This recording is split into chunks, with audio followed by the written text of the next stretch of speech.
Welcome back to First Things First. Undisputed is coming up right after this. Jenny Taft is filling in for Joy Taylor, and I just found out that Jenny Taft is from Minnesota. Yes. Jenny, what are you doing in L.A.? You got to get yourself to Minnesota. How are you today? I don't know what I'm doing here. I know I feel like I'm missing out. Tell Cece not to have too much fun without me. Seriously. Well, coming up on Undisputed, could LeBron James really go to the Warriors, and should Patriots fans be worried that Robert Kraft said there is tension in their team? Plus, we've got Michael Vick, Eddie House, and Rob Parker with us in studio. Undisputed, it's coming up next. Jenna, yes, I wish I was in Minneapolis right now. But hey, this is pretty fun too. Hey, listen, it's 4 below in Minneapolis. It's like 400 above where you are right now. I take you any day of the week. Jenny, thank you so much. All right, let's talk some basketball. So yesterday we threw a few teams out there, possible destinations for LeBron James. Should he decide to leave Cleveland after this season? A lot of signs are pointing to yes. Missing from that list was the Golden State Warriors, because that would be like putting Oreos on ice cream on Kit Kats on a brownie. That sounds amazing, but very indulgent. According to reports, LeBron James could be meeting with the Warriors to discuss the possibility. Cece, I'll start with you. What was your reaction to this latest LeBron report? And I'm not surprised with LeBron and his team that they would exhaust every resource, or they would look at every organization that had a legitimate chance to add to his legacy. LeBron, the people close to him, Maverick, the thing that his agent, Paul, the thing they've communicated consistently is it's about championships. So I know LeBron is considering where he can go to win himself a couple more championships at least. So you'd have to look at Golden State. Now, when you look at Golden State, I don't think they would have the team that they have now. I look at they could package either probably Clay and Draymond, Iggy, and probably try to come up with more salary cap space. But LeBron, I'm sure he's going to talk to Golden State, and he should. I'm sure he's going to talk to Popovich and what they do with R.C. Buford in San Antonio. And of course he should. He's definitely going to talk to our boy there in Houston. I mean, and he should. So you should be able to talk to people so you get the right amount of information so you can make the best and the last decision of his basketball career. Because I believe this will be his last contract, and he's got to get this one right as far as to seal up his legacy. We know what the gift looks like. It's big. It's got paper on it. But what type of bow does LeBron put on his career? And I believe that he should go and look and get every amount of information to help him make the best decision to move forward. All right, so here's the thing. I don't want this to happen as a basketball fan.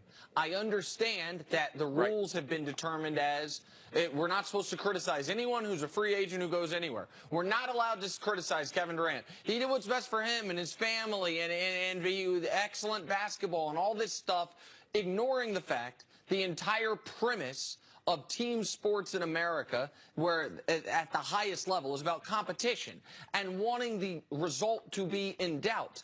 And I was not quite a voice in the wilderness, but close to a voice in the wilderness, saying, I hate what KD did. I know he was allowed to do it.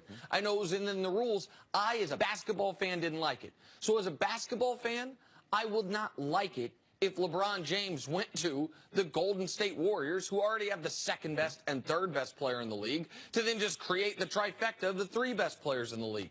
It would remove all doubt from who could win the title. However, I understand why he'd be considering it.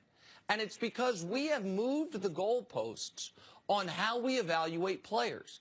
When Larry Bird and Magic Johnson retired, there is a real debate that, by the way, goes on to this day of who was better. But Magic had 5 rings, Larry had 3. Magic had 9 trips to the finals, nearly doubling up what Larry had. But it was Most a real people don't know that Magic went 9 times, Nick. Right. They get stuck on the 5 number of wins. But there was a real debate, Magic versus Larry. Yes. And it wasn't as simple as, well, one guy's got 5 rings, one guy's got 3, so it's got to be the guy with 5. It was a discussion about, well, who was better at basketball? That debate has changed in the last decade. Like, I am a voice in the wilderness when I say LeBron's the greatest player ever. Why?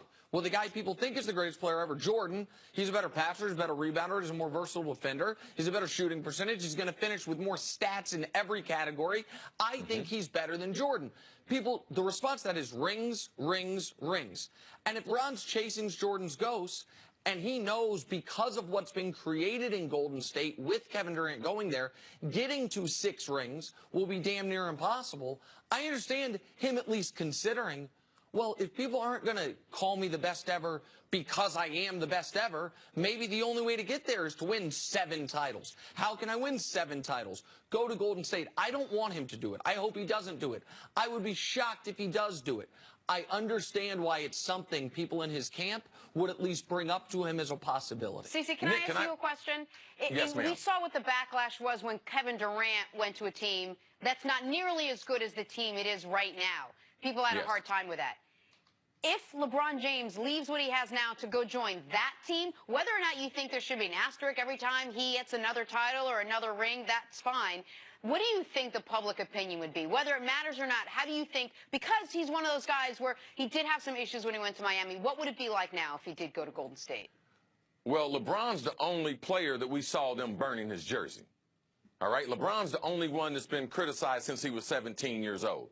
LeBron is actually the only athlete that has actually lived up to the tremendous amount of hype that have been on them since he has entered the public media since he was as a teenager. Right, the most hyped athlete ever who lived up to the hype. Yeah, the standard for LeBron and how we judge him is just totally different. Nick, I'm going to propose something to you. Not Golden State. Jenna, your boy Danny Ainge gets on the phone with LeBron's agent, Maverick, and all. What about LeBron going to Boston? Because it's obviously, LeBron didn't have a problem with Kyrie. He could have worked things out with Kyrie. But what about him joining the Celtics as the East power going against Houston, Golden State, listen, and, I think he could go, San Antonio? I would be very surprised if he went to Boston, particularly because Gordon Hayward, Jaylen Brown, Jason Tatum, they're stacked at forwards anyway. But I think anywhere is fair. As long anywhere aside from Golden State is fair game. As long as that Golden State team exists. And one quick thing before we move on, I know it is commonplace to say, well, the team Durant joined is not nearly as good as the team they have now in Golden State.